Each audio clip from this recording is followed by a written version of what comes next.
Parashat Vaïshev. Alors, parasha extrêmement riche, puisque nous rentrons dans les 3 épisodes dans la fameuse trilogie de Vaïshev, Miketz, Vaïgash. C'est parasha qui nous relate l'histoire de Yosef et de sa famille en général. Alors avant, juste en préambule, avant de rentrer dans la paracha, je pense qu'il est important de rappeler une valeur à travers une anecdote. Vous avez sûrement entendu parler du Admour Hazaken, Rabbi Shneur Zalman de Liadi, d'ailleurs. On dit peut-être qu'il se lève, je crois que c'est le jour de sa libération, l'écriture du Tanya, je ne sais pas. En tout cas, c'est lié à lui. A eu l'occasion de marier un de ses petits-enfants à la petite fille de Rabbi Levi Yitzhak de Berditchev. Donc vous imaginez, donc c'est ces deux grandes personnalités qui marient deux petits-enfants en commun. Et lors du mariage, ces deux géants de la Torah se trouvaient l'un à côté de l'autre. Et Rabbi Shneur Zalman bénit Rabbi Levi Yitzhak de Berditchev en lui disant qu'Akadosh Baruch Hu ya'azor lanu begashmiyut ou beruchniut. Et qu'Akadosh Baruch Hu nous aide dans la matérialité, dans la spiritualité. Alors Rabbi Levi Yitzhak de Berditchev, respectueusement, lui dit Kvod Arav, Mechila, mais si je peux me permettre, il faut dire plutôt beruchniut ou begashmiyut. D'abord, Akadosh Baruch Hu il nous bénit dans le spirituel, c'est le principal, et après dans le matériel. Rabbi Shneur Zalman lui répond, écoutez, moi, je n'ai fait que m'inspirer de la Torah. Et plus précisément, du passage dans lequel Yaakov rêve, vous vous rappelez dans la parasha de Vayetze, et qu'il se met après, se sentant en danger, il se met à prier à Hachem. Il va sortir d'Eretz Israël, il va vivre des aventures extrêmement dangereuses, et il demande à Hachem de l'assurer de revenir entièrement en Eretz Israël. Et comment il formule ses prières? Il dit, si Akadosh Baruch Hu me protège, Venatan li lechem lechol ou begel lilbosh, s'il me donne donc du pain à manger et un habit pour m'habiller, et ensuite il dit Ve'aya Hashem li ve'elokim, et Hashem sera pour moi Elokim. Donc il dit bien le Balatania. Et on voit que Yaakov Avinu il a prié d'abord pour lechem lechol, begel lilbosh, et après Aya Hashem li ve'elokim. Alors Rabbi Levi Yitzhak de Berditchev ne se démonte pas, il lui dit mais voilà, vous pouvez comparer la gashmiyut de Yaakov à notre gashmiyut à nous. La nôtre, c'est grossier, vraiment, on aime la gashmiyut, on a pris goût à ça. C'est que quand Yaakov il demande du pain à manger et un habit pour s'habiller, c'est pas avec le même intérêt de gashmiyut. Même dedans, c'est déjà emprunt à 95% de ruchniut. On ne peut pas comparer. Et là, le Admour Hazaken me répond, mais pour vous pouvez comparer la ruchniut de Yaakov à notre ruchniut à nous. Donc, ils ont vu que là, Rabbi Yitzhak de Berditchev, il a baissé les armes. Il a dit, bon, vous avez raison. Qu'Akadosh Baruch Hu nous aide, le gashmiyut ou le ruchniut. Qu'est-ce qu'on va dire par là? C'est là nous revenons chaque année sur des parachutes dans lesquels on nous raconte, et surtout là, c'est vraiment là que ça commence. On a vraiment l'impression de vivre une histoire. C'est un véritable récit. Mais plus on avance, et moins on le comprend. C'est-à-dire plus on comprend qu'on n'a rien à voir avec. Parce qu'on va voir l'histoire de Yosef, ses frères, il est vendu, il est jugé par ses frères, Yosef qui fait ça, mais c'est un héros. Donc on ne comprend ni la ruchniut, ni la gashmiyut de Avraham, Yitzhak, Yaakov, Yosef et ses frères. C'est quelque chose qui est important de rappeler. Et ce qu'on essaye de faire à chaque fois, c'est de revenir sur les sujets pour essayer de se donner les moyens de comprendre qu'on n'a pas compris. Et quand on commence à comprendre qu'on n'a pas compris, que véritablement on s'en approche le plus. Alors on va essayer donc de revoir le début de cette paracha.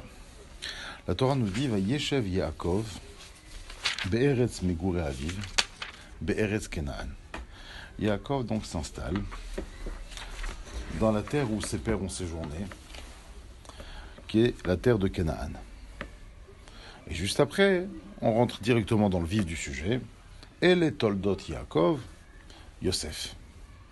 Voilà les dérivés de Yaakov, les aventures de Yaakov, c'est Yosef. Ben Sheva Yisre Shana, alors qu'il était âgé de 17 ans, Haya Roeh et Echav Batson, il était berger avec ses frères pour le menu bétail. Vehu Nahar et Bene Vilha et Bene Zilpa, alors qu'il a passé son enfance à protéger, en quelque sorte, les enfants de Bilha et les enfants de Zilpa, qui, a priori, selon le Midrashim, étaient pas très bien menés, pour pas dire mal menés, de la part des autres frères, nés chez Aviv, qu'il considérait comme étant les épouses de son père. Vayave Yosef dit Batam Ra'a el Avihem, et Yosef apporta des mauvaises paroles, des mauvais propos chez leur père. Et à partir de là, on connaît la suite de l'histoire. Alors, bien entendu que on va dire la question qui crie de ce deuxième passou qu'on vient de lire, c'est une provocation volontaire et consciente que la Torah nous fait en nous disant « Et les Toldot Yaakov, Yosef ». Chaque fois qu'on m'a marqué Toldot, on va parler des enfants en général. On a parlé des... La Torah vient de consacrer, comme on va y revenir tout de suite, aux Toldot de Esav. Il y a presque 2 colonnes dans la Torah sur les Toldot de Esav. Et là, sur une grande famille, et aussi importante, aussi noble que celle de Yaakov, et les Toldot Yaakov, Yosef.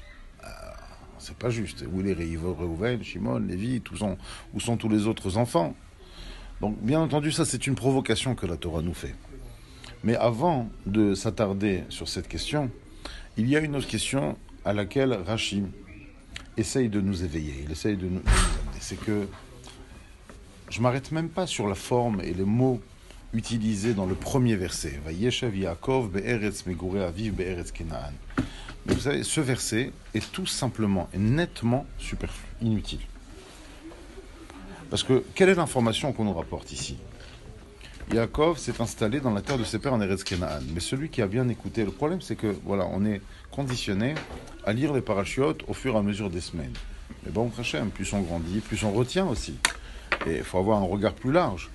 Sachant que, dans la paracha de la semaine dernière, la paracha de Vayishlach, juste avant, mamash les derniers psukim, avant de nous parler de Esav et de toute sa tribu, la Torah nous disait à la fin du chapitre 35, ouais, exactement, au verset Chavzaïn, Vayavo Yaakov el Yitzchak Aviv Mamre Kiryat Arba. Yaakov est bienvenu chez Yitzhak son père, à Mamre, dans la région de Kiryat Arba, à Chevron, à Shelgar Sham Avraham et Yitzhak. En plus, on parle de ses pères, de Avraham, Yitzhak, là où habitait Avraham et Yitzhak. Donc, il est arrivé là-bas. À la rigueur, tu veux me dire qu'il s'est installé là-bas? Dis-moi, Vayeshev Sham, là-bas. Tu me dis, Vayeshev Sham. Pourquoi la Torah, elle considère que moi, j'ai oublié cette information, et elle reprend à Vayeshev Yaakov be'eretz megurei aviv. Je savais qu'il était là-bas. Toute la paracha de Vayishlach était dirigée vers le retour de Yaakov en Eretz Israël. Et à la fin, on nous annonçait qu'il est bien rentré, il est bien revenu. Après, effectivement, la rencontre et la confrontation avec Esav, on nous a bien dit qu'il est arrivé. Donc pourquoi ce verset? Ce verset est entièrement superflu. Alors en posant cette question, on ne peut pas ne pas faire référence à un autre verset qui a la même problématique, à l'identique. C'est le premier verset de la paracha de Vayetse. Lorsqu'on nous disait que, suite au fait que Yaakov est subtilisé, prenez le début de Vayetse, la fin de Toldot. D'accord, je vais pas vouloir, on va pas faire la version longue, on a la version courte. On va directement au Shevi'i de la paracha de Toldot. D'accord, au chapitre 28, verset 5. Donc la Torah nous disait, après cet épisode où Yaakov a subtilisé peu importe la façon, les brachot à Esav, donc là, Yitzhak vient voir Yaakov, le bénit des brachot d'Avram d'ailleurs, et lui demande d'aller à Padan Aram, d'aller chez Lavan, afin de se marier avec une des filles de Lavan. Ok? Donc, la Torah nous fait part, dans ce verset 5, dans le pasuk He, Vayishlach Yitzhak et Yaakov, Yitzhak a envoyé Yaakov, Vayelech Padan Aram, et il est parti à Padan Aram. Padan Aram, c'est Haran. El Lavan ben Betuel à Arami, vers Lavan, Achi Rivka, le frère de Esav, aime Yaakov et Esav.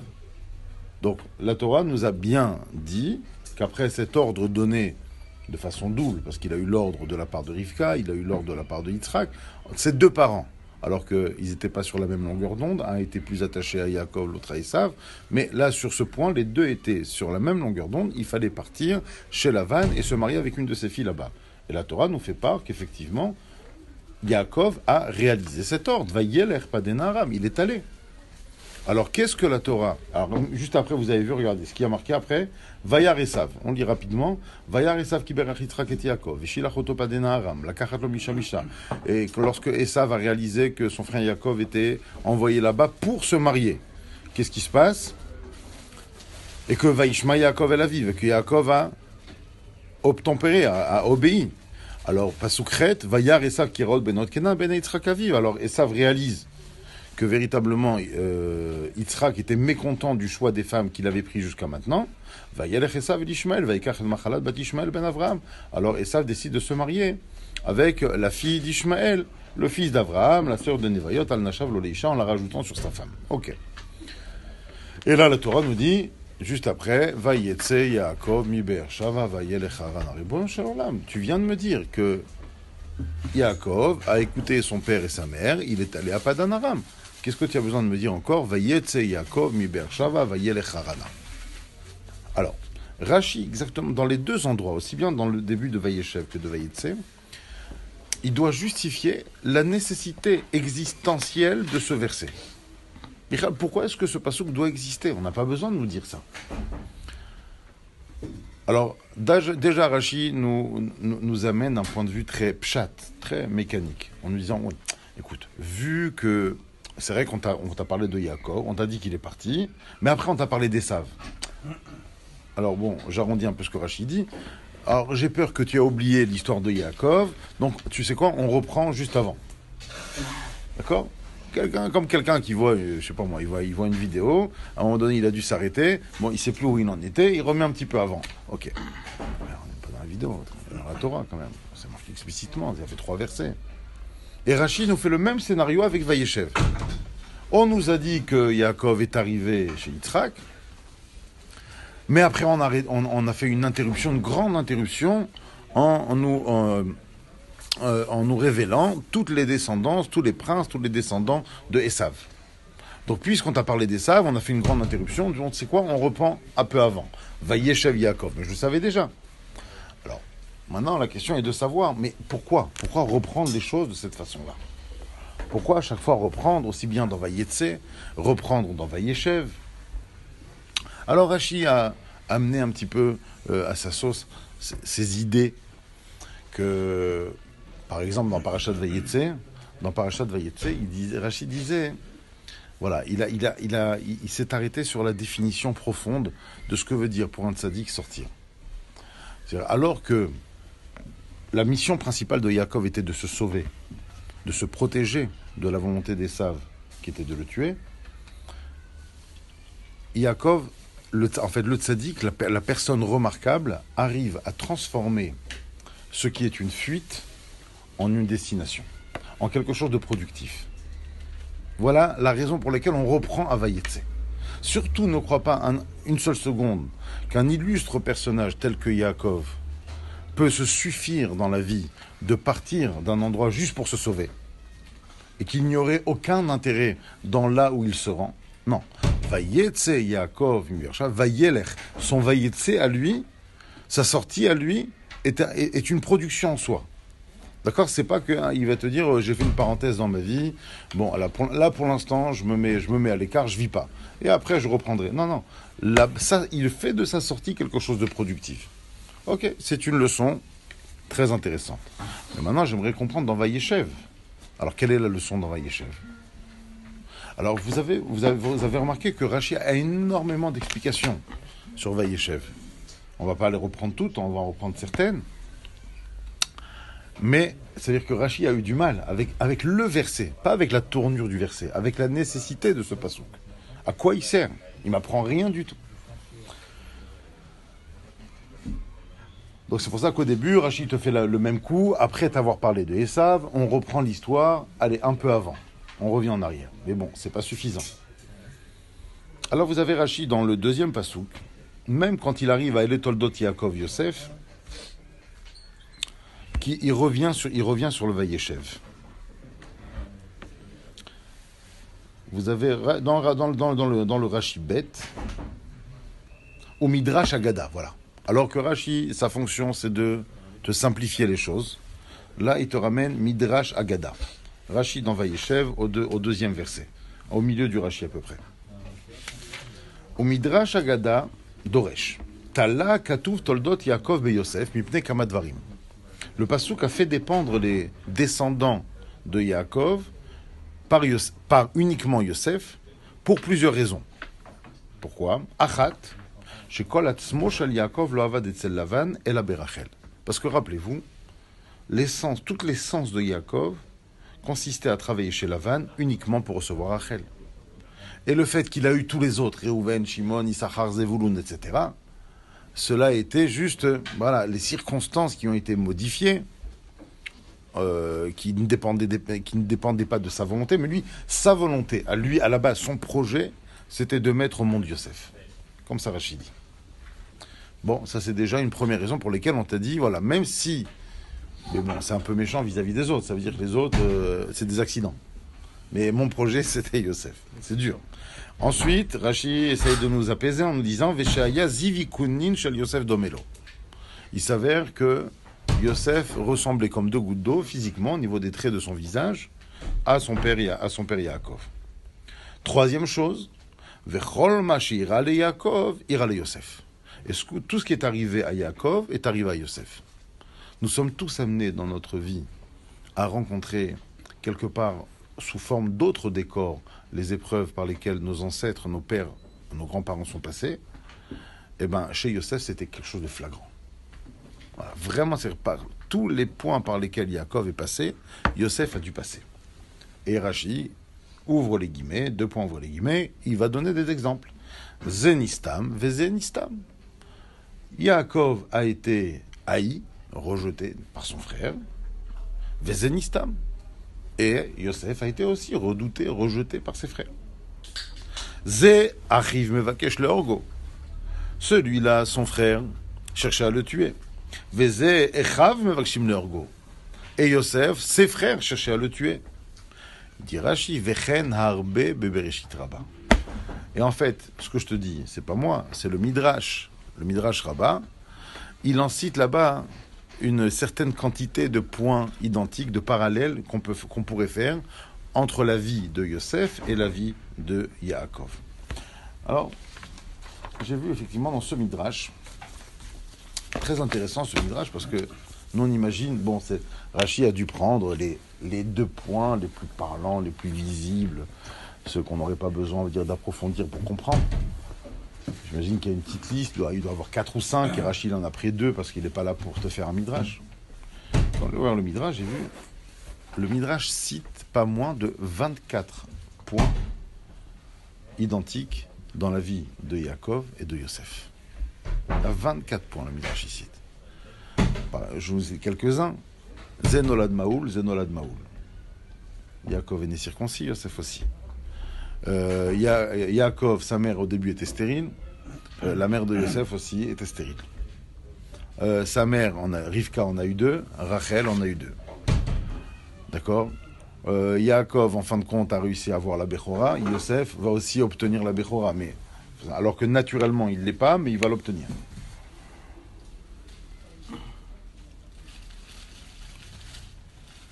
Et après, en 7e position, le Midrash nous ramène à Zeachiv mevakesh lorgo, et Zeechav mevakshim lorgo. Là, il cherche à le tuer, et là, ses frères cherchent à le tuer. Comme lui était berger. En 9e position, Zenistam vezenistam. Celui-là était haï, et celui-là était haï. Et comme ça, on continue. D'accord. Celui-là, il a ramené la bracha chez son beau-père, et celui-là, il a ramené la bracha chez son beau-père aussi. D'accord. Potiphar, Lavan. Ouais, mais il y a 24, c'est phénoménal. Maintenant, la question qui se pose, qui se rajoute à ce qu'on a déjà émis, mais pourquoi de ces 24, Rachid a pris que ces 2 ? Il y a des trucs beaucoup plus sympathiques à dire. Pourquoi tu as pris uniquement ces deux-là? Alors bien sûr qu'il y aurait des réponses à proposer. Mais j'aimerais vous amener vers une réflexion. Parce que, justement, le Rav Mordechai Elon, lui a une lecture de ce Rashi qui est très très intéressante. Parce qu'après analyse, en vérité, s'il y a deux parallèles qui ne n'en sont pas vraiment, c'est peut-être ces deux points. C'est sur les 24 points identiques qu'on peut relever dans la vie de Yaakov et de Yosef, il y en a deux qui ne sont pas totalement les mêmes. Être circoncis, il n'y a pas 150 manières. Mais être redouté, être haï, et chercher à ce que les frères le suppriment, il dit, ce sont les deux points qui ont l'air identiques. Ça a l'air identique, mais c'est complètement différent. Et on va essayer de prouver ça. Alors, prenons les deux points que Rashi a cités. Rashi a cité Zé Nistam, Vézé Nistam. D'accord? Nistam, donc ça veut dire il cherchait à le haïr. Où est-ce qu'on a vu cette haine de Esav? Où est-ce qu'elle est marquée dans la Torah? Si le Midrash parle de Nistam, c'est que c'est un langage que la Torah a utilisé. D'accord? C'est facile, dans Parashat Toldot. Dans Parashat Toldot, après que Yaakov ait subtilisé la bracha, rappelez-vous, voilà, c'est dans le Perek Chav Zayin, 27, verset 41. Donc, pas la peine de rappeler que l'attachement que Esav portait à son père, donc lorsque son père lui annonce qu'il a déjà donné la bracha, c'est tout l'univers de Esav qui s'effondre. Il t'a pas un truc de consolation, à l'autre consolation, de compensation. Yitzhak lui sort sous la manche un petit truc de dépannage. Et donc même après cette lot de consolation, la Torah nous dit, et on va faire attention à un petit détail qui est fondamental ici, Vaistom Esav et Yaakov, donc littéralement, il a nourri de la rancœur.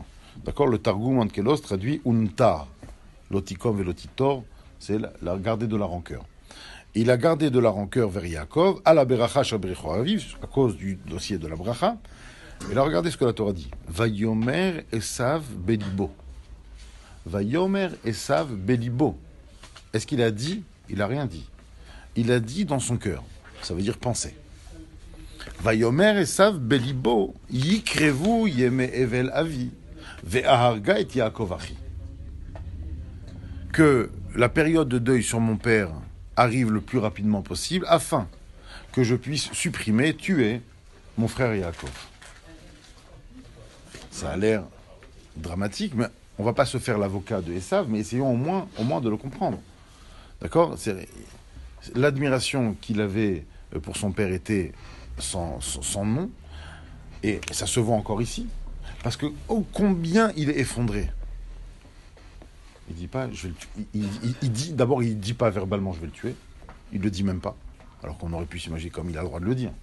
Non, il le pense, juste Bélibo.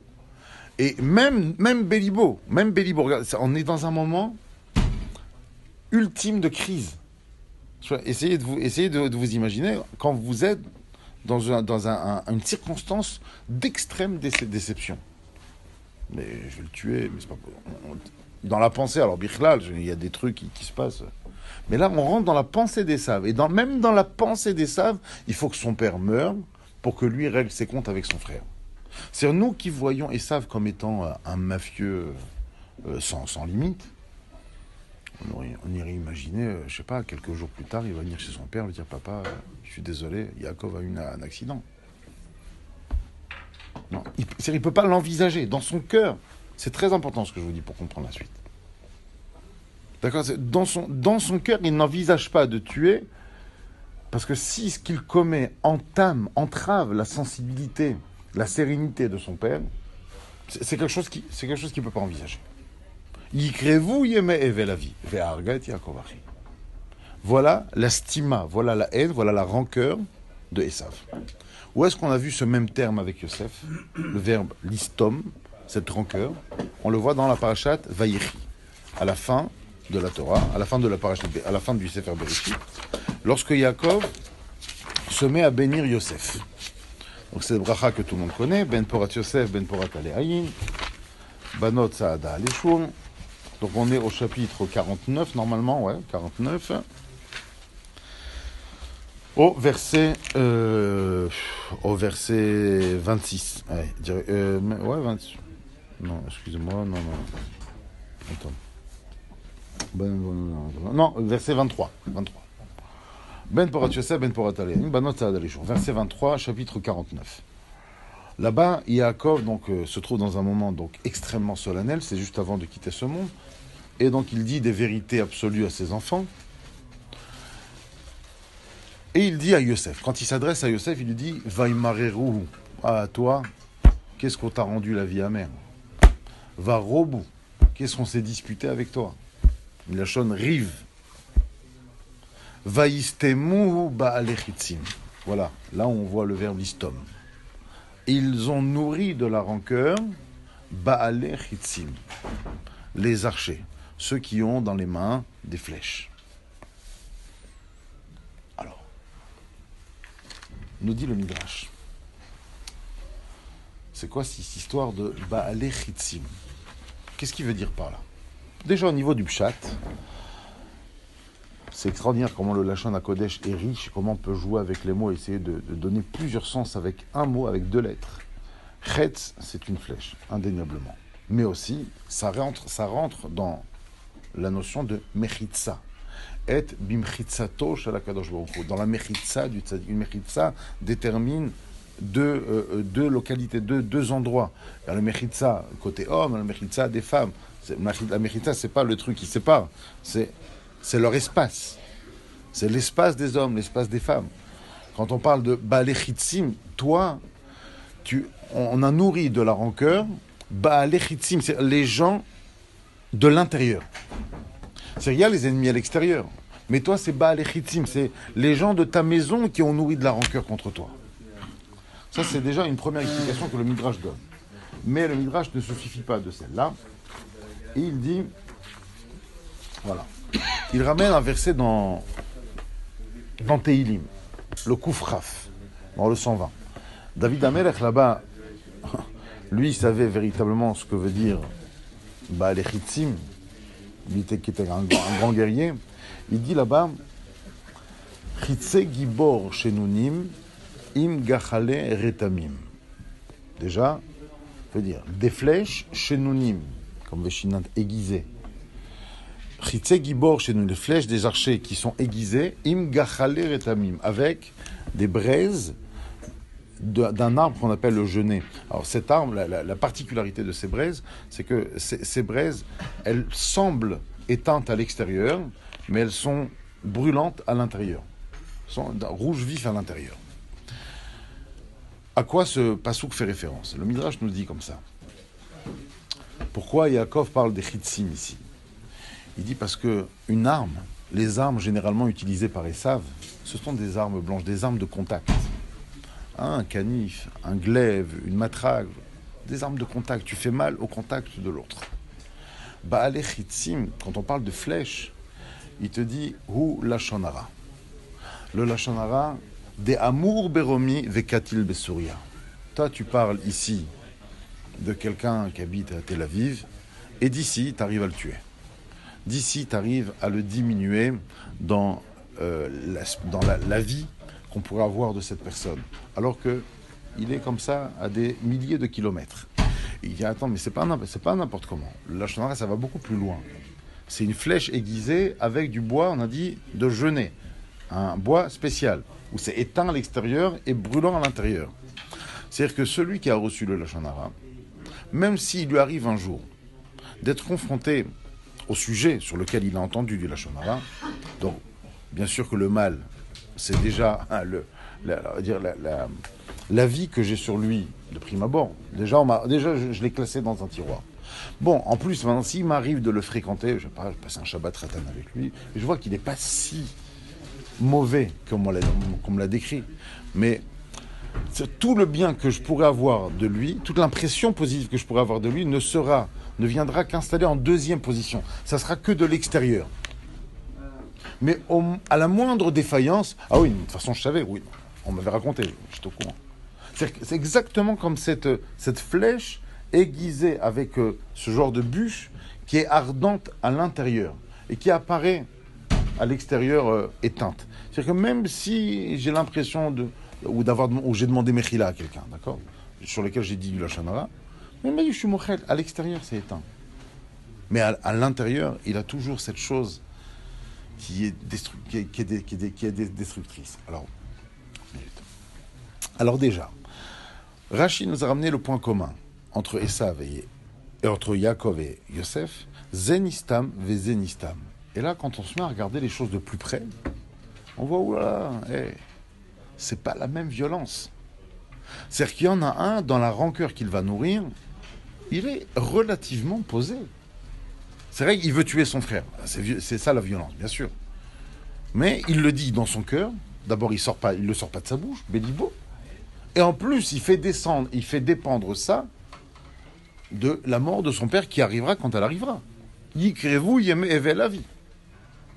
Qu'est-ce qui s'est passé avec les frères de Yosef? Jusqu'où est allée leur rancœur? Jusqu'où est allée leur suspicion? C'est-à-dire que le moyen avec lequel on va nourrir de la rancœur chez Esav, c'est l'arme, c'est les coups, c'est le contact physique, c'est la violence. Mais chez les frères de Yosef, ça reste avec des propos, c'est de la parole. Écoutez bien. Il y a un midrash, on va essayer de faire vite pour finir quand même l'idée. Vous savez, il y a la question des questions quand on lit ces parachutes. On dit, mais attends, à un moment donné, ils n'ont pas tué. Ils l'ont vendu. Ils n'ont pas essayé d'avoir de ses nouvelles. Je sais pas, ils ont vu leur père prendre du Lexomil pendant 20 ans. À un moment donné, ils ne veulent pas essayer de lui ramener. Ils sont arrivés en Égypte. À cause à cause d'une barbe, ils ne le reconnaissent pas. C'est quoi cette histoire? Quand on regarde un peu, une des façons que le Midrash a de décrire le dénouement de cette histoire, c'est de la façon suivante. Écoutez bien. Lorsque les frères de Yosef sont descendus en Égypte, comme on va voir dans la paracha, pour s'approvisionner, mettre leur mission première, sans le dire à leur père, ça, ils étaient couverts par l'argument on va s'approvisionner. Mais en vérité, ils cherchaient à retrouver Yosef. Et la preuve, c'est que le Midrash nous raconte, Rashi le ramène, qu'ils sont rentrés par 10 points de frontières, 10 points de douane différentes.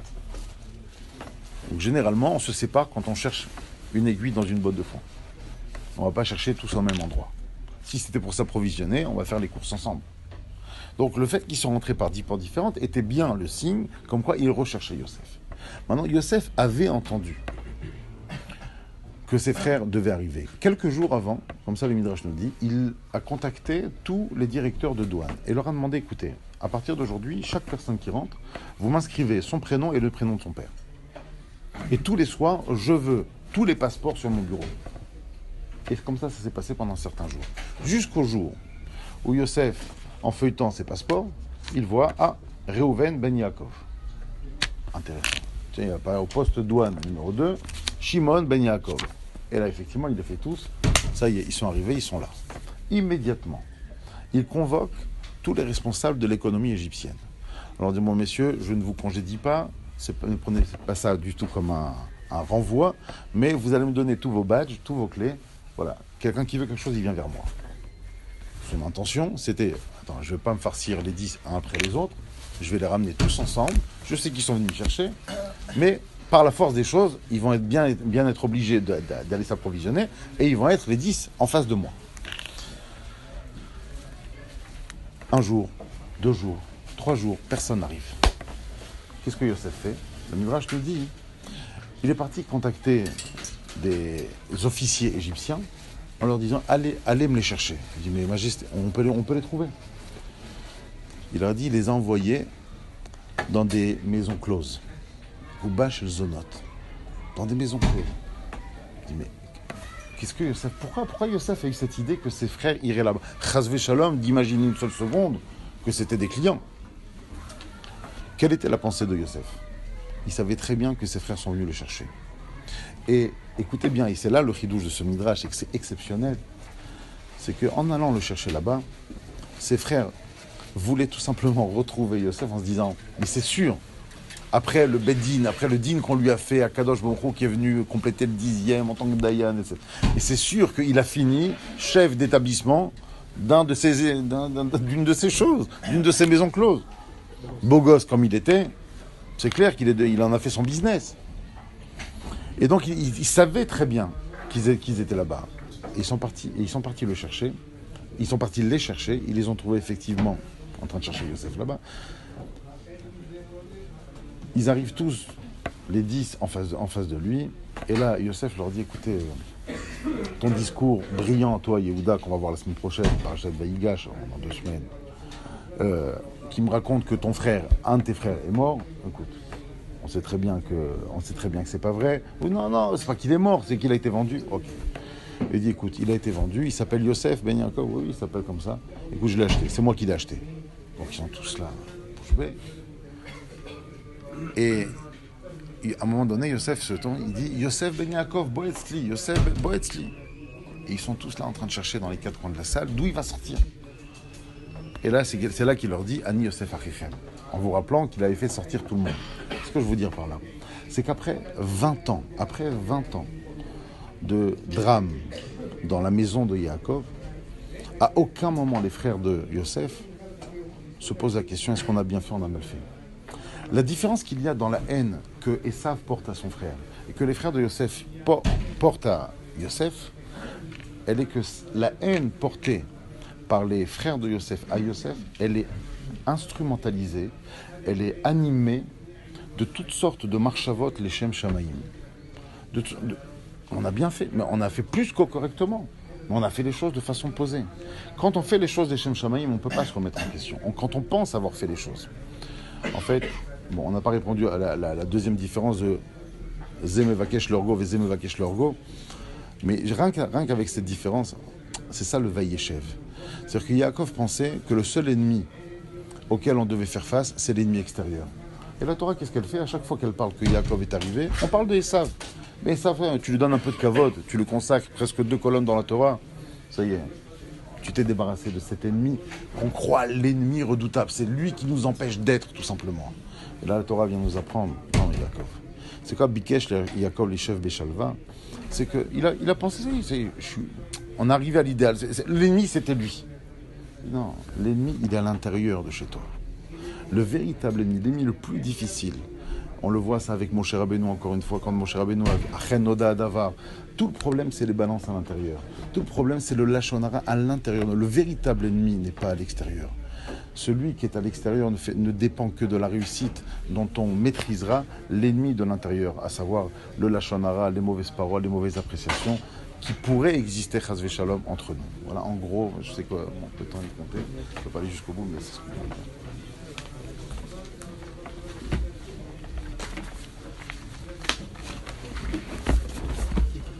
Bien sûr, ils ne sont pas dans l'ordre des choses.